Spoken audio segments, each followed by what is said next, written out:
ادب کو میں نے اس لیے ہمیشہ اس کا احترام کیا کہ وہ افراد یا وہ اقوام جو ادب سے رشتہ نہیں جوڑتے وہ بے ادب ہو جاتے ہیں. چنانچہ ادب میرے لیے قابل احترام ہمیشہ رہا.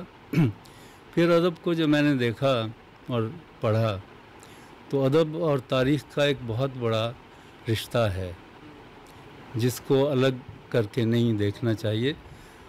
ادب ایک کلچر سے جڑا ہوتا ہے اور اس کی ہی نمائندگی کرتا ہے. یعنی اس کلچر میں یا اس طبقے میں وہ جو طبقات ہیں، ظالم کا اور مظلوم کا جو تضاد ہے، تو ادب ظالم حکمران کی نمائندگی بھی کر رہا ہوتا ہے اور ادیب اور شاعر عوام سے بھی جڑے ہوتے ہیں. چنانچہ ہمارا تعلق دوسرے حوالے سے رہا، اور جس طرح تاریخ جو ہے وہ حکمران طبقات کے حوالے سے لکھوائی جاتی ہے، اسی طرح سے اس بات کا رواج یہاں بھی رہا، عرصے سے رہا کہ حکمران طبقات اپنے حوالے سے لکھواتے رہے. عوام کے حوالے سے ادیب اور شاعر بہت شدت سے، بالخصوص جو ترقی پسند مصنفین کی جو تحریک تھی، اس نے جو برصغیر میں شاعر ادیب اور جو ادب پیدا کیا وہ شاید اس سے پہلے تھا، لیکن کمال کا ادب آیا ہے اس کے بعد، جس کو ضیاء الحق نے کوڑے مار کے دبایا اور ختم کیا. تاریخ میں بھی ہم جب دیکھتے ہیں تو انسانی معاشرے نے جب دریاؤں کے کنارے انسان آباد ہوا اور اس نے ایک سویلائزڈ تو نہیں لیکن ایک رہن سہن کی آباد کاری کی، معاشرہ بننا شروع ہوا، تو ہمیں جب سے ہی لگتا ہے کہ آرٹ دیواروں پر، چاہے وہ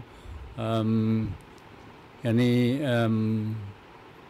حیوان یا درختوں یا اس کی شکل میں کمیونیکیشن کی ابتدا تو ہو گئی تھی، تو اس کے بعد جو اشتراکی قبائلی نظام ہے وہاں سے معاشرے نے جنم لیا. بڑھتے ہوئے وہ پھر آگے جب چلا تو پھر بادشاہت کا نظام آیا، جو کہ اس کے مقابلے میں ایک ترقی پسند، ترقی یافتہ نظام تھا. بادشاہت سے جب بات نکلی تو آگے پھر جاگیرداری کا معاشرہ آیا، وہ بادشاہت کے مقابلے میں زیادہ پروگریسو ایک سٹیج تھی، ارتقائی منازل جو معاشرت طے کر رہا تھا. اور اس کے بعد پھر معاشرہ داخل ہوتا ہے سرمایہ دارانہ نظام میں، جو اس سے آگے ایک ترقی یافتہ زمانہ ہے، اور اس کے مقابلے میں پھر ایک سوشلسٹ معاشرے نے جنم لیا جو اس سے زیادہ ترقی یافتہ تھا اور اب بھی ہے. اور اس کے بعد آج ہم جس دور میں ہیں وہ کارپوریٹ کیپٹلزم اور دنیا پر استعماری جنگیں مسلط کرنے کا زمانہ ہے. تو جو لٹریچر ان تمام ارتقائی انسانی معاشرے کے ساتھ ساتھ جنم لیتا رہا، اس کو میں سمجھتا ہوں سمجھنے کی ضرورت ہے. اس لیے کہ جب میں دیکھتا ہوں کہ برطانیہ کے بادشاہت کے زمانے میں، کل یہ نوجوان آئے تھے تو یہ مجھے یاد آیا برطانیہ کی مثال، کہ وہاں پر لوریٹس ہوتے تھے، لوریٹ پوئٹس. لوریل ایک پودا ہے جو گریک مائتھولوجی میں اپولو جو خدا ہے اس کو وہ پسند ہے، اور اس کو جب کسی خدا کی وہ کی جاتی تھی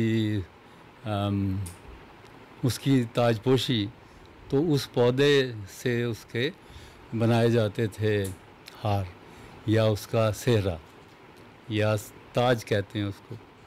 تو اس حوالے سے لوریل سے لوریٹ، تو انگریز نے وہاں کے جو بادشاہ تھے انہوں نے پہلی بار شاعر ادیب جو تھے ان کو خریدنے کا انسٹیٹیوشن پیدا کیا اور ان کو لوریٹ کا مقام دیا.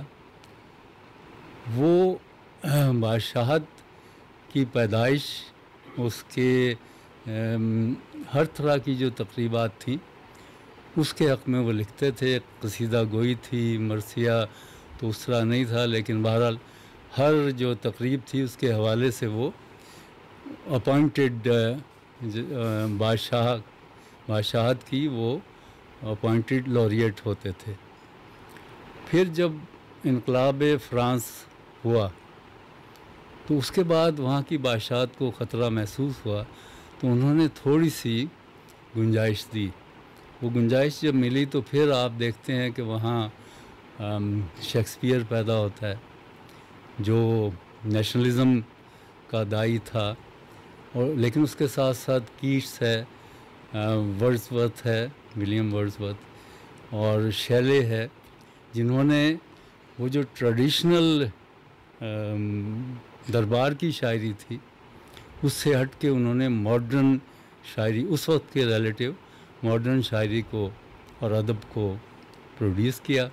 پھر معاشرہ جیسے جیسے آگے جاتا ہے، انڈسٹریل ریولوشن ہے، اس میں ہمیں شاعر ادیب بالکل عوام کے ساتھ جڑتے نظر آتے ہیں. وہ جو بادشاہت اور سرمایہ دارانہ جو نظام میں سرمایہ دار تھے ان کے ساتھ جڑنے والے بھی تھے، آج بھی ہیں، پاکستان میں بھی ہیں. اور خریدار جو آپ نے بڑی اچھی نظم پڑھی، تو یہ ہر دور میں رہا. پھر آپ دیکھتے ہیں وہاں سے انقلاب فرانس کا جو امپیکٹ ہے، وہاں سے پھر ریولوشنز کی ابتدا اور مذہب کی جو گرفت تھی اس کی کمزوری، اس کو کمزور کیا، انقلابات کے رستے نکلے.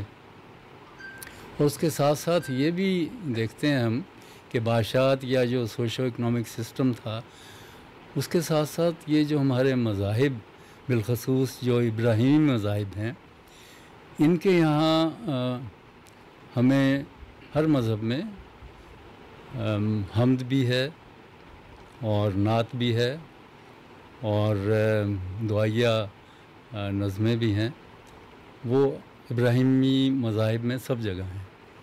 مگر اس سے پہلے جو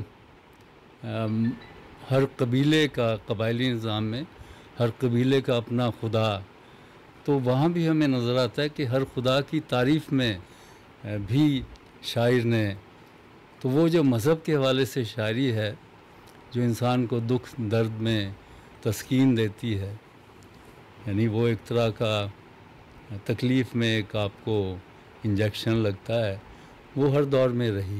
لیکن جو عملاً معاشرے کے تضاد تھے اس میں لوگوں نے مزاحمتی شاعری تو لفظ یہاں ہوا، لیکن اس سے پہلے لوگوں نے عوام کے ساتھ جڑنا شروع کیا. پھر ہمیں نظر آتا ہے سارتر اور وہاں کا دوستویسکی اور زار کے خلاف لکھنے والے، اور چین میں تو کمال کا، یعنی جب میں پڑھتا ہوں میرے خیال کئی ہزار سال پہلے قبل از مسیح وہاں پر شاعری اور ادب نظر آتا ہے اور بہت مضبوط. تو معاشرہ بہت آگے تھا ہم سے، ایک طرح کا بہت ہی، اس کی سویلائزیشن کی بہت ہسٹری ہے جو میرے خیال ہے پڑھنی چاہیے. تو جو ادب کریٹ ہوتا رہا معاشرے کے، انسانی ارتقائی معاشرے کے ساتھ ساتھ، وہ بہت تیزی سے معاشرہ بدلا. ادیب شاعر بھی عوام سے جڑے، دربار سے جڑے، اور ہم یہاں تک پہنچے کہ پھر بر صغیر میں آزادی کی جد و جہد اور جنگیں بھی ہوئی ہیں. 1857 کی آزادی کی میں اس کو جنگ سمجھتا ہوں، غدر نہیں سمجھتا. تو اس تمام کے حوالے سے جو شاعری ہوئی، مگر اس کے ساتھ ساتھ گل و بلبل، اور وہ بھی تھا انسانی تسکین کے لیے، مگر جو گل و بلبل کی شاعری سے ہٹ کر شاعری ہوئی وہ بڑی اسٹرانگ ہوئی، اور اس نے اپنا امپیکٹ، اور پھر اس نے راہ دکھائی. کیونکہ شاعر ادیب معاشرے میں اوپینین فارم کرتے ہیں، عوام کو رستہ دکھاتے ہیں. اور عوام کے غضب سے حکمران طبقات کو بچانے کے لیے بھی شاعر ادیب موجود کیے جاتے ہیں، ہوتے ہیں، خریدے جاتے ہیں۔ پہلے بھی تھا، آج بھی ہے۔ جیسے میں نے عرض کی، لوریٹ ان کی تنخواہیں اور مراد بے شمار ہوتی تھیں، اور لوریٹ ساری عمر کا ہوتا تھا۔ وہ تو بعد میں آ کے میرا خیال ہے ویری ریسنٹلی نوبل لوریٹ کی اب عمر صرف 10 سال ہے، اس کے بعد لوریٹ ٹائٹل بھی نہیں رہتا۔ تو زمانہ بدلا، اس کے ساتھ ساتھ طبقات کا تضاد، قومیتوں کا تضاد، امپیریلزم کے ساتھ قوموں کا تضاد، پھر قوموں کا تضاد، قومیتوں کا آپس میں تضاد، تو یہ سب تضاد چلتے چلتے معاشرہ اپنی شکلیں بناتا گیا، اور اس معاشرے میں کبھی کسی لیڈر نے اس تاریخ کے دھارے کو موڑنے کی کوشش کی اور جان دے دی، اور جو دھارے کے ساتھ چلتے رہے تو اس میں پھر تاریخ نے اپنا رستہ بنایا۔ اگر آپ اس کو نہیں موڑ پاتے تو اپنا رستہ خود بناتی ہے، اور جب وہ خود بناتی ہے تو اس کا عالم وہ ہے جو آج ہم پاکستان میں دیکھ رہے ہیں۔